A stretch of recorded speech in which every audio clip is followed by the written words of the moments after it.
நம்ம ஒரு பொம்பளை பிள்ளை அப்படின்றதால எங்கள் அக்கா பாவாடை சட்டையாக இருக்கட்டும், அவள் மஞ்சள் தேய்ச்சி குளிக்கிறதா இருக்கட்டும், எல்லா செட்டையும் பண்ணியிருக்கேன். ஹாஸ்டலில் பசங்களோட இருந்தால் நல்லா ஆயிடுவான் அப்படின்னு அவங்க நம்பிக்கை வச்சாங்க.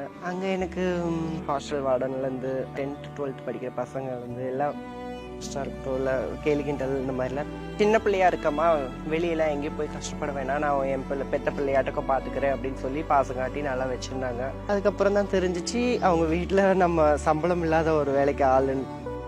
மை சொசைட்டி அப்படின்னு ஒரு ஃபவுண்டேஷன் மூலமாக எங்கள் ஒரு 15 திருநங்கைகளுக்கு இலவசமாக கார் ஓட்ட சொல்லி தந்து வண்டி ஓட்டும்போது என்னை வந்து இன்னமும் சீப்பாக தான் எங்களை பார்க்குறாங்க. அந்த மாதிரி இன்ஜினியர் நமக்கு ஒரு வாழ்க்கை துணை கிடைச்ச மாதிரி எல்லா திருநங்கைகளுக்கும் ஒரு வாழ்க்கை துணை கிடச்சி இந்த மாதிரி ஒரு வாழ்க்கை எனக்குன்னு ஒரு குழந்தை தத்தெடுத்து வளர்க்கணும். நான் படிக்காத படிப்பெல்லாம் படிக்க வச்சு அது ஒரு நல்ல ஆளாக்கணும் தான் எனக்கு ஆசை. தவறான வழிகளில் எதுவும் போகல அப்படின்னு இது ஒரு 4 திருநங்கைகளுக்கு எடுத்துக்காட்டாகவும் இருக்குன்ற ஒரு படிக்கும்போது தாங்க அப்போ தான் நான் வீட்டை விட்டே வந்துட்டேன். சின்ன வயசுலேருந்தே வீட்டில் டிஃப்ரெண்ட்டாக இருக்கிறத பார்த்துட்டு தான் என்னை கொண்டு போய் ஹாஸ்டலில் சேர்த்தாங்க.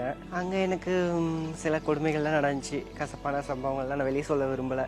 இருந்தாலும் எனக்கு இப்போ வாழவே பிடிக்காத அந்த வயசுலேயே என்ன பண்ணணும்னு தெரியாமல் அங்கேருந்து 12 வயசு இருக்கும். ஆமாங்க, அப்போவே வந்துட்டேன். வீட்டை விட்டு வந்து எங்கேயும் சொல்லாமல் கொள்ளாமல் ஆரம்ப காலகட்டத்தில் ஒரு டீ கடையில் தான் போய் வேலை பார்த்தேன்.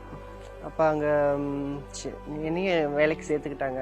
சாப்பாட்டுக்காவது இருக்கணுமேனு சொல்லி ஒரு இடத்துல அண்டி இருந்தேன், வேலை பார்த்தேன். அங்கேருந்து ஒரு திருநங்கைகள் மூலமாக எனக்கு லிங்க் கிடச்சி பெங்களூர் போனேன். அப்படியே என்னுடைய வாழ்க்கை பயணம் தொடர்ந்துருச்சு. ஹாஸ்டலில் பசங்களோட இருந்தால் நல்லா ஆயிடுவான் அப்படின்னு அவங்க நம்பிக்கை வச்சாங்க. ஆனால் அதுக்கப்புறம் தான் எனக்கு நடந்த கொடுமைகள் அவங்களுக்கு தெரியல. நான் இப்போ சின்ன வயசில் வீட்லேயும் சொல்ல முடியாதானுங்க, அதனால் அப்படியே வந்துட்டேன். நார்மலாக இருக்கிற குழந்தைங்களுக்கு நடக்கிற அந்த டார்ச்சர் தான். பசங்க மாதிரி இருந்தால் தெரிஞ்சுக்காது. அந்த கொஞ்சம் ஃபீமேல் ஆக்டிவிட்டியாக அந்த மாதிரி பண்ணுறத பார்த்துட்டு ஹாஸ்டல் வார்டன்லேருந்து அந்த 10th 12th படிக்கிற பசங்கள்லேருந்து எல்லாம் கொஞ்சம் கேலி கிண்டல் இந்த மாதிரிலாம் நிறைய நடந்துச்சு. அந்த டார்ச்சர்லாம் பார்க்கும்போது இதுக்கு படிப்பு அப்படி படிக்கவே முடியல என்னால். தினம் ஒவ்வொரு இரவும் எனக்கு நடக்க வேதனையாக தான் இருக்கும். அதனால எனக்கு படிப்பே வேணான்னு சொல்லிட்டு வந்துட்டேன். ஆனால் இப்போ ரொம்ப ஃபீல் பண்ணுறேன், சரி எப்படியாவது கஷ்டப்பட்டாவது படிச்சிருக்கலாமோ அப்படின்ட்டு.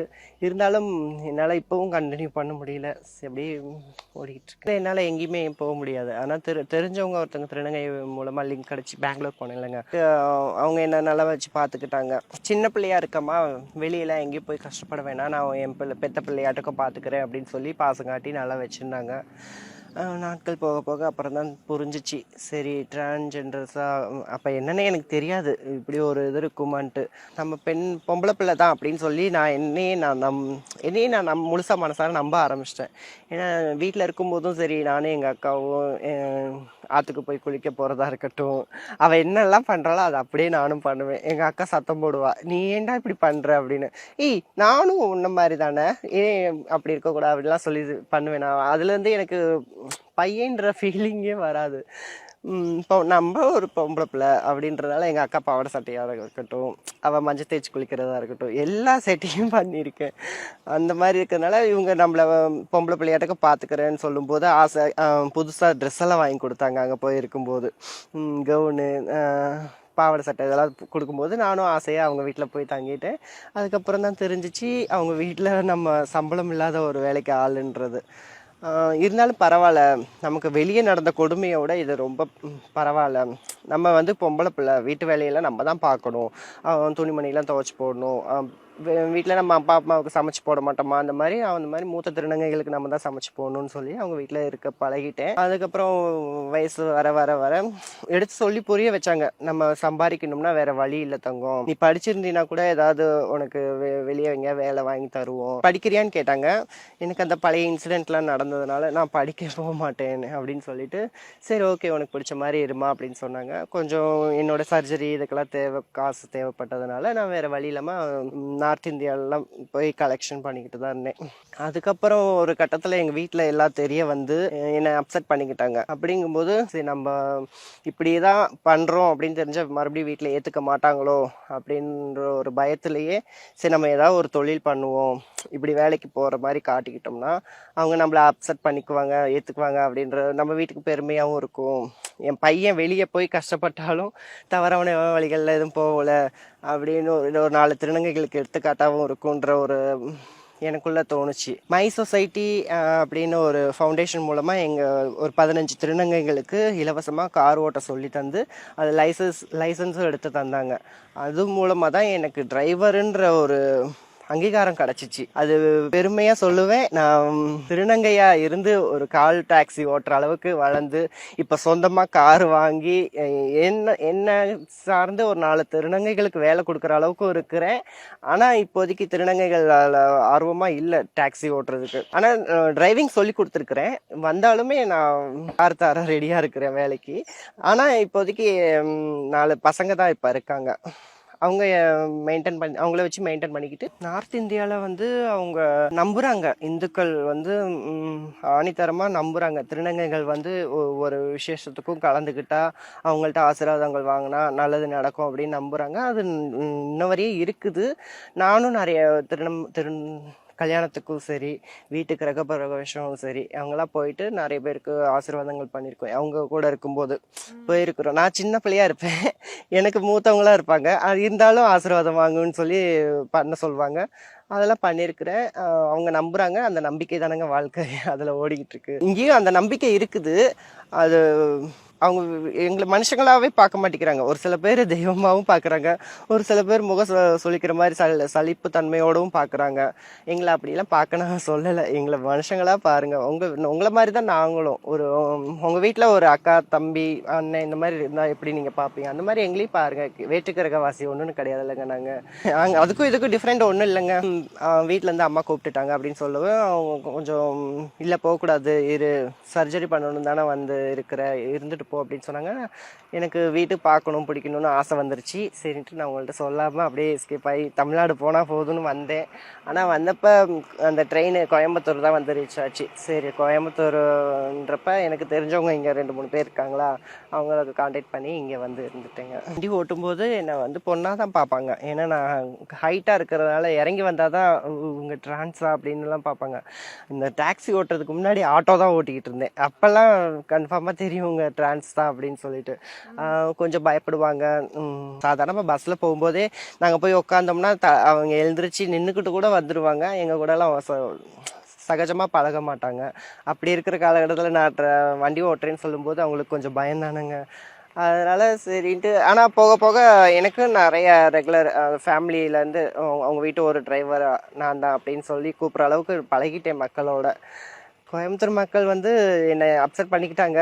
வெளியூரில் இன்னமும் சரி, இந்த தென் மாவட்டங்கள்லாம் போனால் இன்னமும் சீப்பாக தான் எங்களை பார்க்குறாங்க. அந்த பார்வை கொஞ்சம் மாறணும் தான் நான் எதிர்பார்க்குறேங்க. அதான் கேட்ரிங் வேலைக்கு போயிட்டு இருந்தேன்னு சொன்னேன் இல்லைங்க, அதை வச்சு அப்புறம் இங்கே என்னை பார்க்கணுன்னு சொன்னாங்க. நாங்கள் அப்போ எல்லாம் சக திருநங்கைகளோடு தான் இருந்தேன்.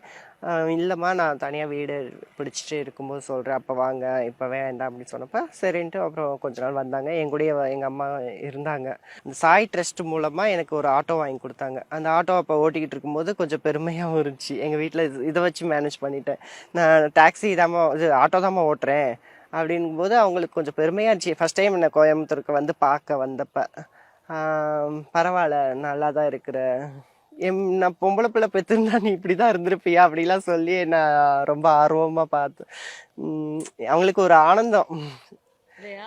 எங்க அக்கா வந்து கல்யாணம் கட்டி கொடுத்து போனதுக்கு அப்புறம் நானும் வீட்டுல இல்லையா, அதுக்கப்புறம் என் பெத்த பிள்ளைய என்னை பொண்ணாதான் பார்த்தாங்க. ரொம்ப சந்தோஷம் எனக்கு. எப்படி அந்த மகிழ்ச்சி என்னால் வெளியே சொல்ல முடியல, அவ்வளோ ஒரு இது. ரொம்ப நாளாவே நானும் என் கணவரும் ஒரு ஃப்ரெண்ட்லியாக தான் பழகிட்டு இருந்தோம். ஒரு கட்டத்தில் அவருக்கும் பொண்ணு கிடைக்கல. அவரு 90 கிட்ஸு, பொண்ணு கிடைக்காத பட்சத்தில் சரி நீயே பொண்ணு மாதிரி தான் இருக்க அப்படின்னு சொல்லி என்ன அப்செட் பண்ணிக்கிட்டாங்க. நான் இருங்க எங்கள் வீட்டில் சொல்லிட்டு சொல்கிறேன் அப்படின்னு சொல்லுவேன். எங்கள் வீட்டில் சொன்னேன். எங்கள் வீட்டில் ஆமாம்மா நீ தனியாக எத்தனை நாளைக்கு தான் இருப்ப, உனக்குன்னு ஒரு வாழ்க்கை துணை வேணும்ல அப்படின்னு சொல்லி அவங்க என்ன பொண்ணாக தானே பார்க்குறாங்க எங்கள் வீட்டில் அப்படின்னு சொல்லி எங்கள் வீட்டில் சேர்ந்து பண்ணி வச்சுட்டாங்க கல்யாணம். சரி, திருமண வாழ்க்கை ரொம்ப நல்லா போயிட்டு இருக்குதுங்க. நல்லபடியாக பார்த்துக்கிறாரு. இப்போ டாக்ஸி ஓட்டெல்லாம் வெளியே போக வேணாம், நீ ஆள் போட்டு பாரு, டிரைவிங் சொல்லிக் கொடு, உங்கள் இலக்கு மக்களுக்கு டிரைவிங் சொல்லிக் கொடு, நீ ஒரு எக்ஸாம்பிளாக இரு, நிறைய பேரை நல்வழிப்படுத்து அப்படின்னு சொல்லி கொடுத்துருக்காங்க. சரி, ஓகே, நமக்கு ஒரு வாழ்க்கை துணை கிடைச்ச மாதிரி எல்லா திருநங்கைகளுக்கும் ஒரு வாழ்க்கை துணை கிடச்சி இந்த மாதிரி ஒரு வாழ்க்கை துணை கிடச்சிச்சின்னா வேற யாரும் தவறான வழிகளில் போக மாட்டாங்கன்ற ஒரு நம்பிக்கை எனக்கு வந்துச்சு. கல்யாணம் பண்ணதில் அவர் இன்னும் வீட்டில் சொல்லலை, ஆனால் தெரியும் நாங்கள் ஒன்றா தான் இருக்கிறோன்னு சொல்லி. ஏன்னா நாங்கள் 2 பேரும் ஒரே கம்பெனியில் வேலை பார்க்குறோன்னு தான் சொல்லி வச்சிருக்கிறாரு. அவங்க வீட்டிலேருந்து அவங்க அம்மா அப்பாலாம் வந்து என்னை பார்த்தாங்க. இன்ன வரையும் பொண்ணுன்னு தான் நினச்சிக்கிட்டு இருக்காங்க. இந்த வீடியோ பார்த்துட்டு என்ன சொல்ல போகிறாங்கன்னு தெரியல. அவங்க ரொம்ப வில்லேஜின்றதுனால அதெல்லாம் பார்க்க மாட்டாங்க, பார்த்தாலும் சந்தோஷம்தான். இன்னும் என்னோட வாழ்க்கை முழுமையாக ஆகலைன்னு தான் நான் ஃபீல் பண்ணுறேன். எனக்குன்னு ஒரு குழந்தை தத்தெடுத்து வளர்த்து அதை நல்லா படிக்க வச்சு, நான் படிக்காத படிப்பெல்லாம் படிக்க வச்சு அதை ஒரு நல்லா ஆளாக்கணும் தான் எனக்கு ஆசை. கூடிய சீக்கிரம் அதுவும் நிறைவேறிடும், என் வீட்டுக்கார் சொல்லியிருக்கிறாரு. அதுபோக எங்களுடைய திருநங்கைகள் மக்கள், அதை என்னை சார்ந்து வர திருநங்கைகள் மக்களை நல்லா படிக்க வைக்கிறதா இருக்கட்டும், நல்ல வேலை வாய்ப்புகள் ரெடி பண்ணுற அதெல்லாம் நல்லா பண்ணிக்கிட்டு இருக்கோம் இப்போதைக்கு. அப்படி ஒரு பொண்ணு தான் இப்போ படித்து ஹைதராபாத்தில் ஐடி கம்பெனியில் வேலை கிடச்சிருச்சு. படிப்புக்குன்னு சொல்லி வந்து என்கிட்ட ஃபீஸ் கட்ட கூட முடியல, என்ன படிக்க வைங்க அம்மா அப்படின்னு சொல்லி வந்து நின்னா. சரின்ட்டு ஒவ்வொரு செமஸ்டரும் 25,000 ஃபீஸ் கட்டி படிக்க வச்சு இப்போ ஐடி கம்பெனியில் வேலை கிடைக்க போகுது. இந்த மாதம் ஜாயின் பண்ண சொல்லியிருக்காங்க. எனக்கு ரொம்ப சந்தோஷமாக இருக்குது. அவன் மூலமாக இன்னும் 4 திருநங்கைகள் அடுத்தடுத்த லெவலுக்கு போவாங்கன்ற ஒரு நம்பிக்கை வந்துருச்சு. மற்றவங்களை குறை சொல்லக்கூடாதுங்க, நம்ம தப்பை திருத்திக்கணும். எங்கள் அம்மா அப்பா என்ன அவங்க தெரிஞ்சு பண்ணாங்களோ தெரியாமல் பண்ணாங்களோ இதில் இந்த சொசைட்டிக்கு பயந்து கொண்டு போய் ஹாஸ்டலில் சேர்த்துட்டாங்க. அவங்க என் பிள்ளை தான், எப்படி இருந்தால் என்ன, வீட்டிலேருந்தே படிக்கட்டும் அப்படின்னு சொல்லி படிக்க வச்சுருந்தா நான் இந்த ஓரளவுக்காவது படிச்சிருந்து வீட்டோடு இருந்திருப்பேன்.